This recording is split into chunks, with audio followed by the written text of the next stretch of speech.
A estimativa é que existam cerca de 7.000 tipos de doenças raras em todo o mundo. Mas como é o atendimento a esses tipos de doença no nosso país? É o que você vai acompanhar agora na reportagem de Evne Araújo. Imunodeficiência primária, uma doença rara que quer dizer basicamente que o corpo da Tainá não consegue se proteger de nenhum vírus ou bactéria. A estudante tem dias muito difíceis. Eu sempre tive muita pneumonia, infecção de garganta, ouvidos, sinusite, infecção urinária, infecção nos rins. E no joelho foi descalcificação mesmo, nos ossos.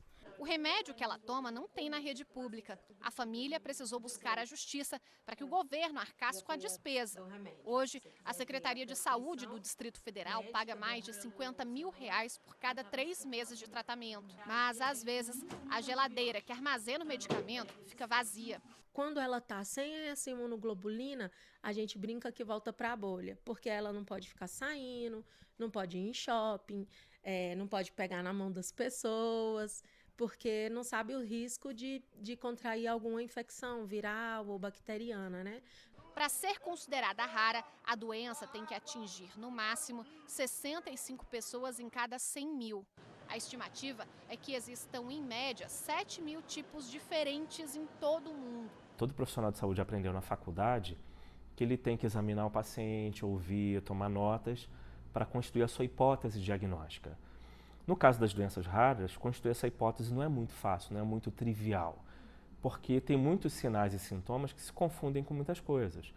O profissional de saúde, pela sua formação, ele vai pensar em dengue, vai pensar em coronavírus, vai pensar na doença da moda ou na doença comum, na doença frequente. Então, lidar com doenças raras precisa, o profissional precisa estar engajado em busca ativa por informação, em trocar experiências com outros profissionais de saúde que têm experiência naquele campo. O Brasil tem uma política nacional de atenção integral às pessoas com doenças raras. Ela prevê tudo que o Sistema Único de Saúde deve garantir a pacientes nessa condição.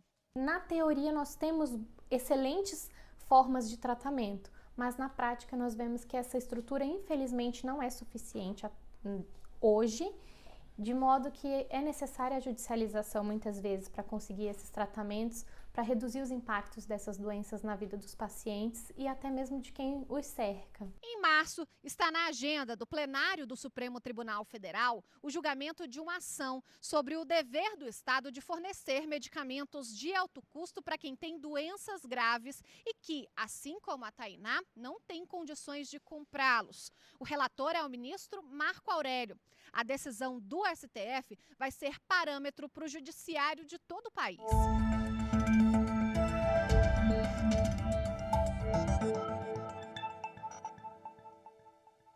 E para detalhar o assunto que nós acompanhamos agora na reportagem, eu recebo aqui no estúdio o defensor público Ramiro Santana. Seja bem-vindo, boa tarde. Boa tarde, Rafaela. Obrigado pelo convite. Nós que agradecemos a participação. Bom, nós temos uma portaria aqui, a 199 de 2014, que ela estabelece a política nacional de atenção a essas pessoas que são portadoras, que sofrem com doenças raras.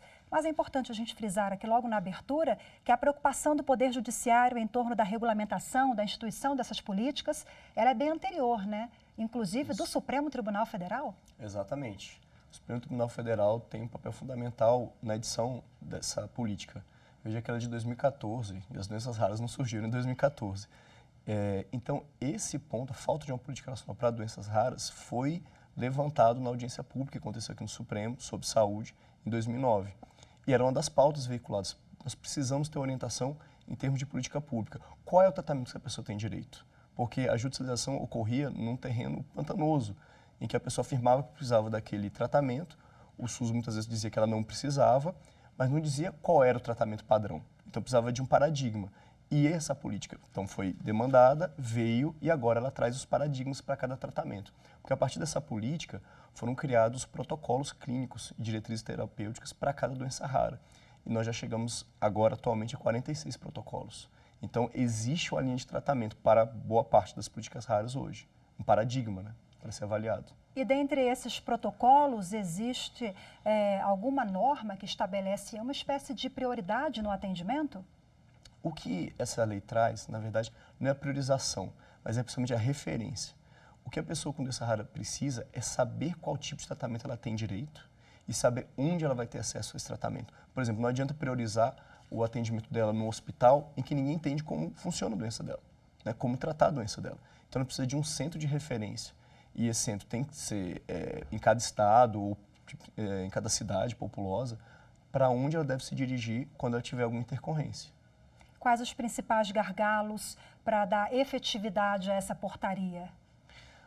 Profissionais, né, profissionais especializados, e não só o profissional especializado, o médico especialista. Por exemplo, se é uma doença com erro inato de metabolismo, necessário um nutricionista que possa orientar a pessoa como se alimentar. Então, são equipes multidisciplinares. Existe um incentivo financeiro por parte da União, mas ele não é um incentivo tão vultoso assim.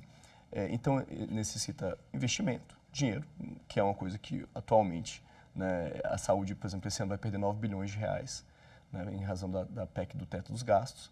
Então, falta dinheiro, falta equipe especializada, né, e falta também medicamento. E aí nós entramos num terreno, que é o terreno dos medicamentos de alto custo, né? Boa parte das doenças raras exigem pesquisas que são pesquisas muito caras, e os medicamentos são lançados no mercado a preços absurdos. E a Defensoria Pública tem conseguido atuar, tem tido sucesso nessas ações? Sim, sim. Tanto para medicamento, quanto para, por exemplo, estabelecimento de centros de referência, né? Aqui em Brasília a gente tem uma atuação histórica pelas pessoas com hemofilia, nas coagulopatias, né? E tanto para lutar pela incorporação de alguns medicamentos, quanto para que aquela pessoa específica que tem uma situação diferenciada possa ter acesso ao medicamento que o médico recomendou. Então, a luta pelas pessoas com doenças raras, ela é multifacetada, né? Ela envolve a assistência, envolve medicamentos. O senhor citou há pouco algumas doenças, né? Eu queria que o senhor estabelecesse para a gente, segundo a portaria, quais as características de doença grave, quais os elementos para que o paciente seja enquadrado, os sintomas, para ser enquadrado como portador de uma doença rara? É quantitativo, né, principalmente. São doenças que afetam populações de 65 pessoas ou menos a cada grupo de 100 mil habitantes. Se uma doença afeta esse grupo pequeno, 65 a cada 100 mil, ela é considerada uma doença rara. E aí tem variedades dessas doenças, né? Mas a principal divisão é se a doença tem origem genética ou não tem origem genética, né? Se ela tem origem genética, aí tem subtipos, né? São erros de metabolismo, por exemplo, no caso das doenças não genéticas, se elas são derivadas de inflamações, são derivadas de infecções, né? Então, tem uma variedade bem grande.